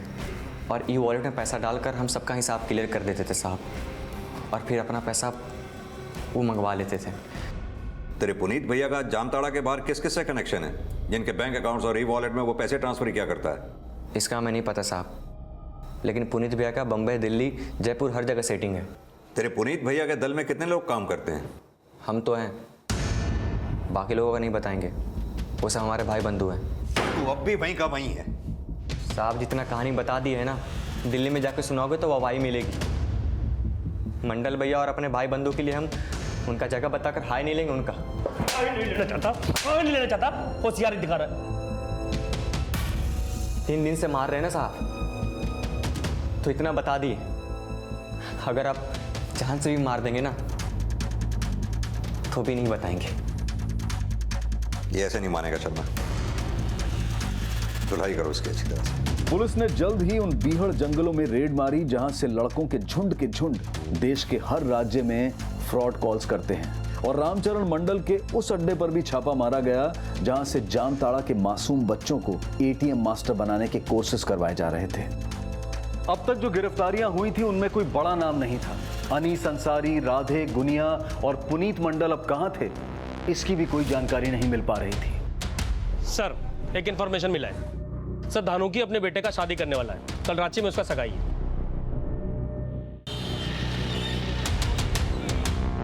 अरे आप लोग खड़े क्यों? आप कुछ लीजिए ना। ए मोहन, अरे देना सजाता ही रहेगा क्या? सब ठीक है, लेकिन हमारे दामाद जी कहाँ हैं?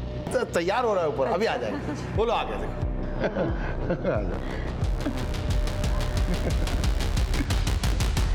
सदा सुखने बेटा। अरे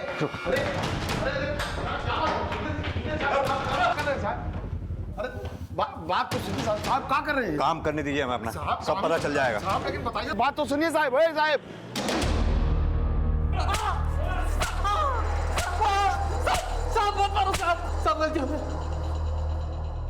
और पुनीत मंडल ने अपने बयान में बताया कि उसने दिल्ली के आईएएस ऑफिसर मोहित शर्मा का फोन नंबर और उसके क्रेडिट कार्ड की जानकारी बैंक साइट के कंप्लेंट एंड ग्रीवियंस पेज से जुटाई थी।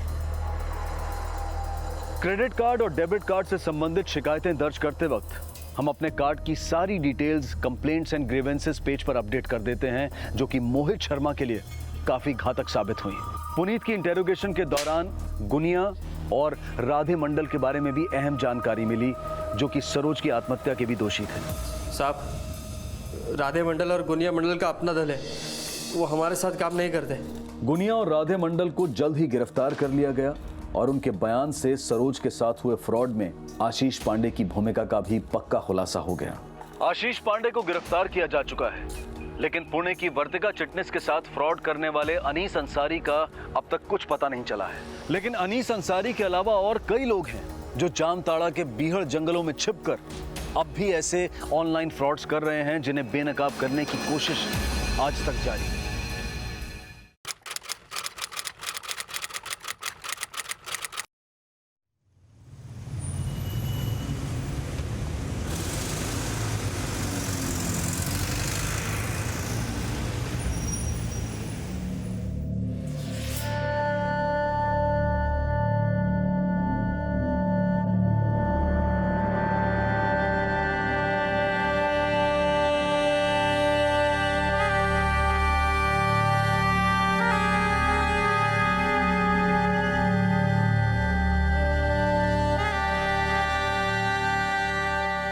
सादिक आलम, आज तुम्हारी कोर्ट में पेशी है, तैयार हो जाओ। नमस्कार, आदाब। क्राइम पेट्रोल डायल 100 के ब्लैक हेडलाइंस अध्याय में आप सबका स्वागत है।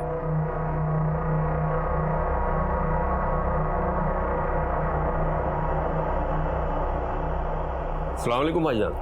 वालेकुम अस्सलाम, वालेकुम अस्सलाम। कौन है? तुम नहीं जानते? नहीं। ये वही सादिक आलम है जो इलेक्शन में खड़े हुए थे। हमारा नेता कैसा हो? सादिक भाई जैसा हो। हमारा नेता कैसा हो? सादिक भाई जैसा हो। हमारा नेता कैसा हो? सादिक भाई जैसा हो। सादिक भाई आगे बढ़ो, हम तुम्हारे साथ हैं। सादिक भाई आगे बढ़ो, हम तुम्हारे साथ हैं। सादिक भाई आगे बढ़ो, हम तुम्हारे साथ हैं। सादिक भाई आगे बढ़ो, हम तुम्हारे साथ हैं।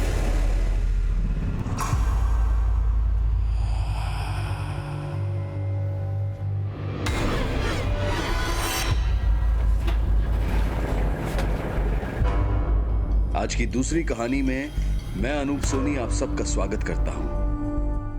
आज के एपिसोड में हम एक ऐसे जुर्म की दास्तां देखेंगे जिसका संबंध कर्म से है और यकीनन ये कहानी हमारी सोच और हमारे अंदाज को बदलने में जरूर मदद करेगी।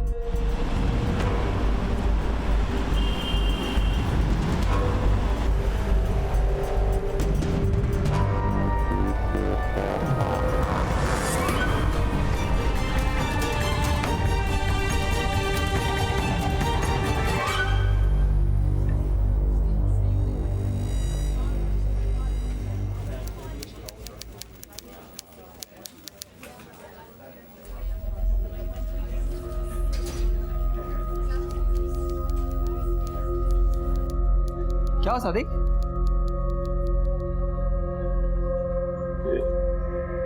आज भी मेरी बीवी बच्चे कोई नजर नहीं आ रहे हैं यहाँ पर। आ जाएंगे, फंसेंगे किसी काम में।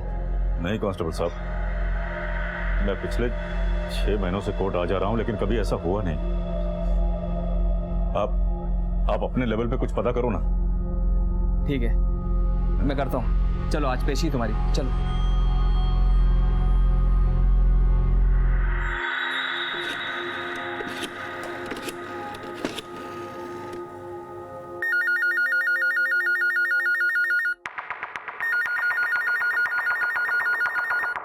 फोन तो उठाओ कासर, फोन।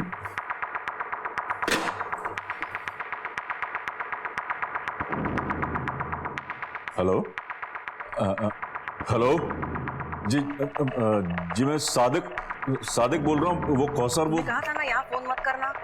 अब हमारा तुम्हारे साथ कोई वास्ता नहीं है। घर पे है ना, अम्मी के घर पे है तो।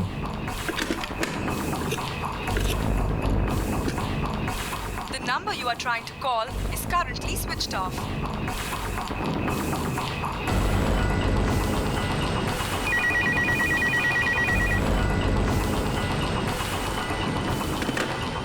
कहाँ चले गए ये लोग?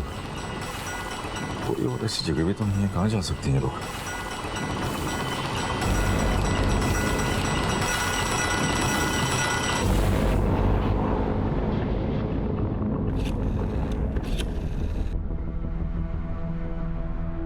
टीनू, कुछ पता चला? नहीं भाई, कुछ नहीं पता चला। घर पे भी ताला लगा हुआ है भाई। आस पड़ोस में पूछा, किसी को कुछ नहीं मालूम भाई।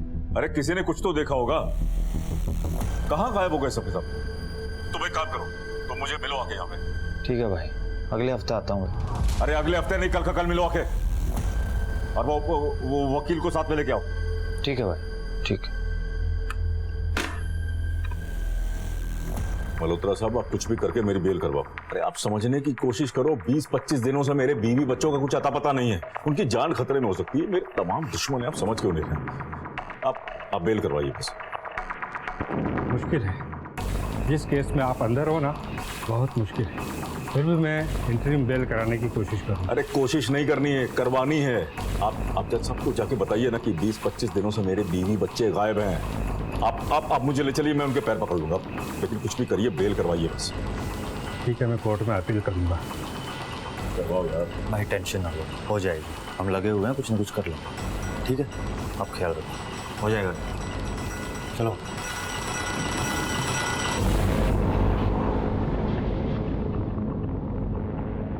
जज साहब, मेरे बीवी बच्चे पिछले 20-25 दिनों से गायब हैं।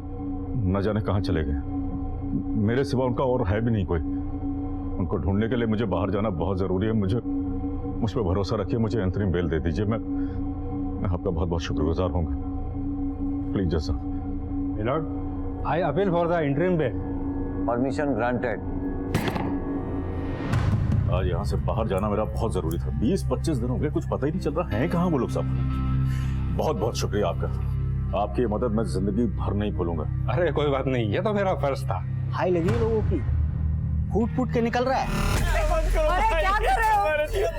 अरे सादिक भाई, अरे सादिक भाई क्या कर रहे हो? हमारा सामान क्यों फेंकवा रहे हो? ये हमारा घर है, हमें नहीं बेचना है, हम यहाँ से कैसे जाएंगे? इस घर के सिवा हमारा कोई सहारा नहीं, हमसे हमारा छत मत छीनो सादिक भाई। बड़ा हो, जब शराफत से कहा था तब बड़ी चर्बी सवार थी, कहा था ना कि ये घर मुझे दे दो। अभी सामान फेंक रहा हूँ तो रो रहा है। जो दे रहा हूँ चुपचाप लेके निकल जाओ। चल चल ले जा इसके यार। विकास, अंकल का सामान बाहर फेंको।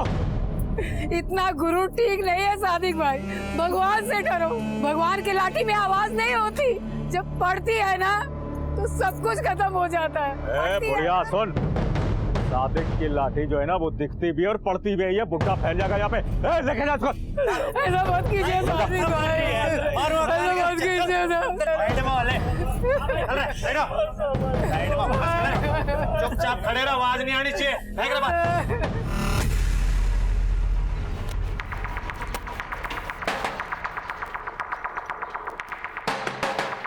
मर गया बुढ़ा। आ गया मेरे बीवी बच्चों को देखा कहीं? नहीं। अरे कहीं तो देखा होगा आते जाते। मेरे मकान के कागजात दे दे, मैंने कोई ठेका नहीं ले रखा तेरी बीवी बच्चों का। अरे समझ में क्यों नहीं आता तेरे को? इस कोठी के कागजात नहीं दूंगा मैं तुझको, ऊपर के दोनों तल्ले मेरे हैं, समझा? और मेरी बीवी बच्चों के गायब होने में अगर तेरा कोई हाथ हुआ ना बुढ़े, तो जमीन खोदकर जिंदा कर दूंगा तुझको। कुछ इंतजाम करना पड़ेगा, करता हूँ अभी। तू क्या अरे भाई कुत्ता की पूछ है, रात मारने से सिद्धि ना हो गया। आओ बुड्ढे, आरती के बोल साइड में। हाँ भाई, भाई आ जाओ ना, टेंशन ना ले, अब तेरी तो रेल में बनाऊंगा।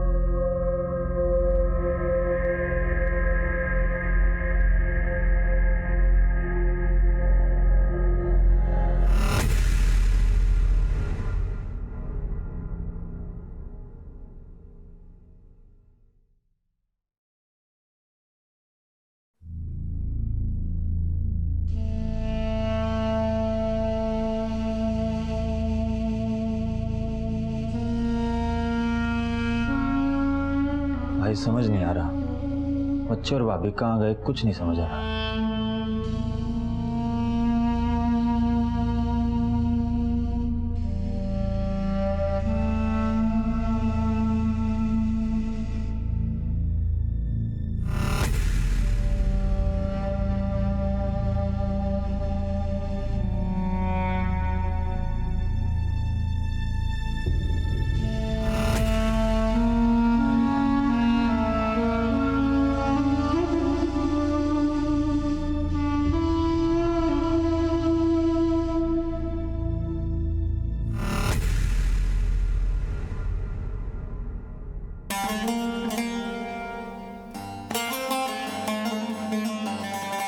बहुत दुखा यार, भैया पानी दीजिए। भैया ठीक है, मुझे पानी दो। अरे भैया पानी तो पिला दो, लड़की को प्यास लगी है।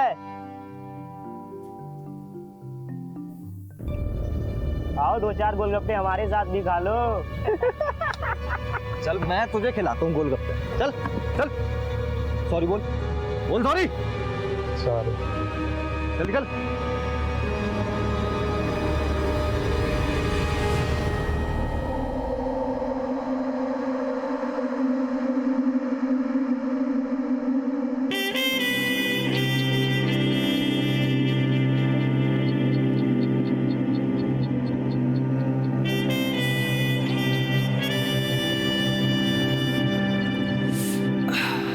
अंदर आइए ना।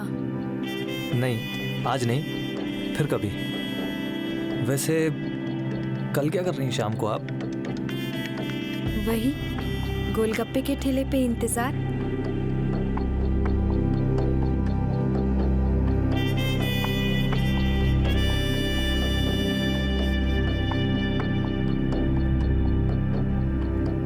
ये नहीं आने वाली सादिक मियाँ।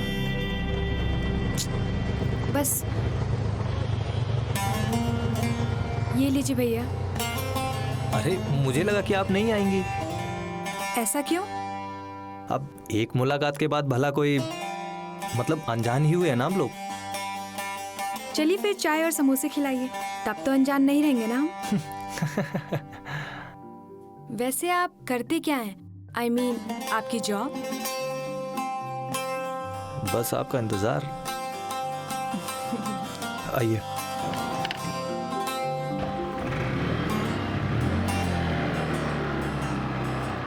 ए चल, तुझसे कब से बोल रहा हूँ अपने प्रॉपर्टी मेरे नाम करने के लिए। है?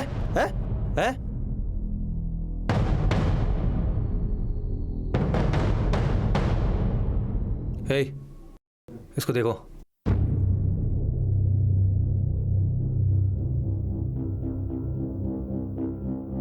अरे घबराओ मत यार, प्रॉपर्टी के बिजनेस में ये सब करना पड़ता है। यहाँ कागज पत्तर से काम नहीं चलता, यहाँ थोड़ा लपड़ झपड़ दिखाना पड़ता है। अभी आप चिंता मत करो, भाई अपने हीरो है। तुमने प्रॉमिस किया था ना मुझसे वादा किया था ना मुझसे शादी करोगे। हाँ, मेरी बात तो सुनो। एक्चुअली क्या है कि प्रॉपर्टी का बिजनेस सेटल हो जाए ना तो हम लोग करेंगे ना शादी। और कितना इंतजार करूं मैं? अभी के लिए यार थोड़ा मुश्किल है यार, सॉरी बोल रहा हूँ यार। तुम समझदार हो ना, सब समझती हो। मैं देखती हूँ कैसे नहीं करोगी शादी। ले चलो इसे। अरे साहब मैंने कुछ नहीं किया साहब। अरे रेप केस का चार्ज है तेरे ऊपर। 376 के केस में अंदर जाएगा ना, सीधा 7 साल के बाद आएगा बाहर। अरे साहब जो भी किसी ने कहा सब गलत का है साहब। अरे क्या कर रही है यार टीना? सही कर रही हूँ। तूने जो किया है ना मेरे साथ। मैंने क्या किया यार? तुझसे प्यार करता हूँ और क्या। शादी करने के लिए मना क्यों किया?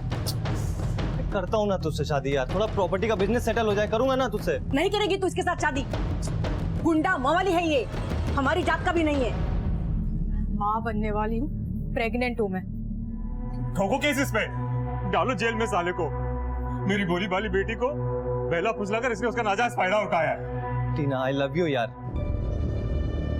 जज साहब मैं टीना से प्यार करता हूँ और उससे शादी करना चाहता हूँ। जो कुछ हुआ वो एक गलतफहमी थी सर। मिस टीना, ये शख्स आपसे शादी करना चाहता है, क्या आपको इससे शादी करनी मंजूर है? Yes your honour. क्या बेहुदा मजाक है। चलो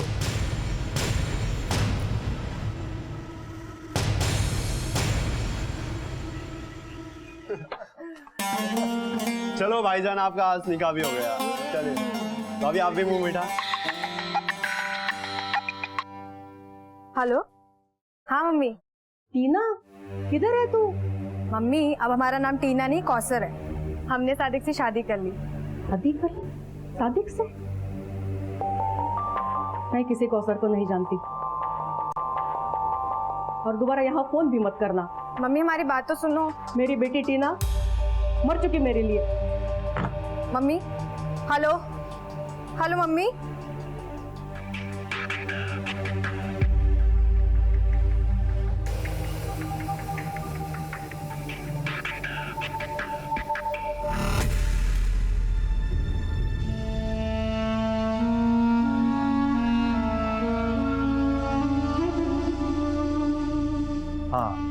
हाँ ठीक। भाई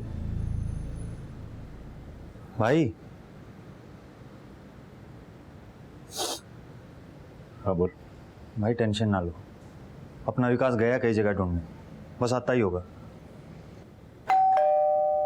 लो आ गया। एक मिनट भाई अपना विकास ही होगा। दरवाजा नहीं खोलना है। रुको।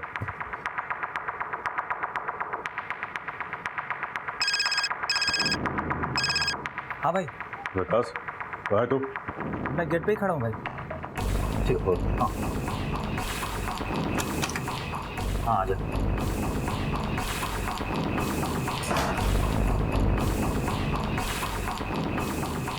भाई भाभी के 2 एक दोस्तों के घर भी पता किया, लेकिन लेकिन कहीं कुछ पता नहीं चला। तुम लोगों को शक है किसी? नहीं भाई, शक तो किस पे होना है? ठीक है, मैं घर पर चलूंगा तो।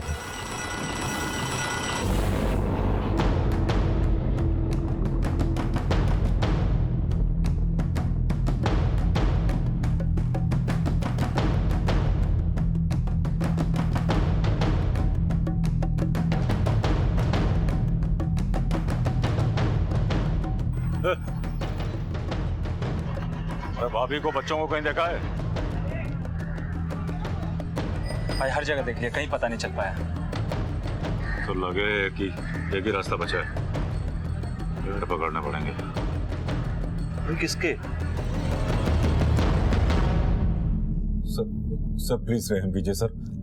सर हाँ ठीक है, उठो। Sir please. कौन हो तुम? जी मैं सादिक आलम। तुम रेप केस में अंदर थे ना? अरे मैंने क्या किया है? क्यों लेकर जा रहे हैं? आपको कोई गलतफहमी हो रही? मैंने आप इन्हें क्यों लेकर जा रहे हैं? एक मिनट में बात कर रहा हूँ ना। हाँ बोलो। तुम परेशान नहीं हो ना? मैं शाम तक आता हूँ। शाम तक नहीं, सालों के बाद आएगा। अभी रेप केस है तेरे ऊपर, मैडम ने किया है।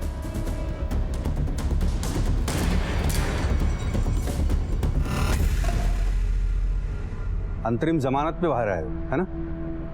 जी सर। क्या बात क्या है? सर पिछले 1 महीने से मेरे बीवी बच्चों का कुछ पता नहीं सर।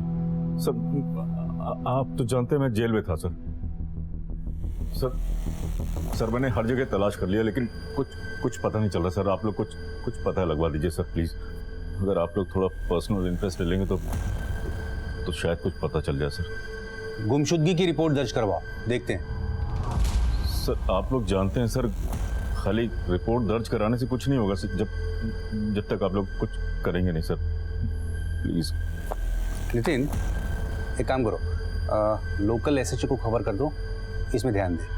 जी सर। सर मैं मानता हूँ मैं गुनहगार हूँ सर। मुझे अपने गुनाहों की सजा भी मिल रही सर, लेकिन सर मेरे बीवी बच्चे वो बेगुनाह हैं सर। उनका कोई कसूर नहीं सर। सर स्कूल जाते पढ़ते हैं सर वो लोग। सर प्लीज कुछ कर दीजिए सर। सर मैं उनकी फोटो भी लाया सर। ठीक है, जाओ तुम। शुक्रिया सर। बड़ा फितूरी आदमी है सर ये सादिक आलम।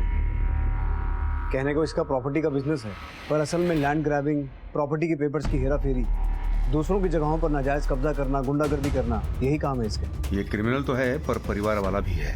इसे देख के तो लग रहा है कि जेन्युइन है। आज तो बड़ा भोला बन रहा था, पर अगर इसका रिकॉर्ड देखा जाए तो हो सकता है इसने अपने बीवी बच्चों को खुद ही मार के गायब किया हो। एक काम करो, लोकल थाने को इन्फॉर्म कर दो, जो सच है वो सामने आ जाएगा। जी sir.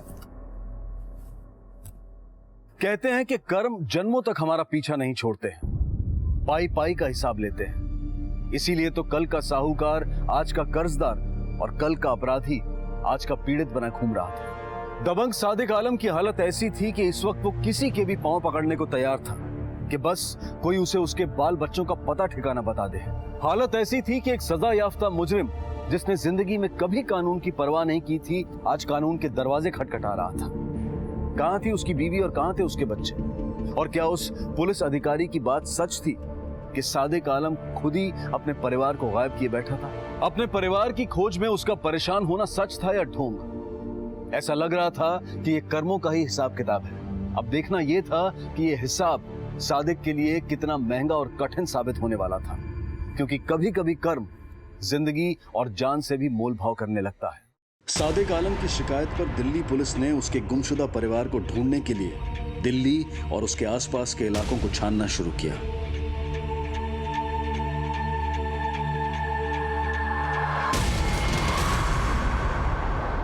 Hello Delhi police. Hello hello hello, मैं गली नंबर 32 13/2 राजौरी गार्डन से बोल रहा हूँ साहब। किसी ने प्रॉपर्टी डीलर सादिक आलम को मार दिया है साहब। हेलो, गली नंबर 32 शकूर बस्ती मकान नंबर 13/2 में एक वारदात हुई है। ओवर।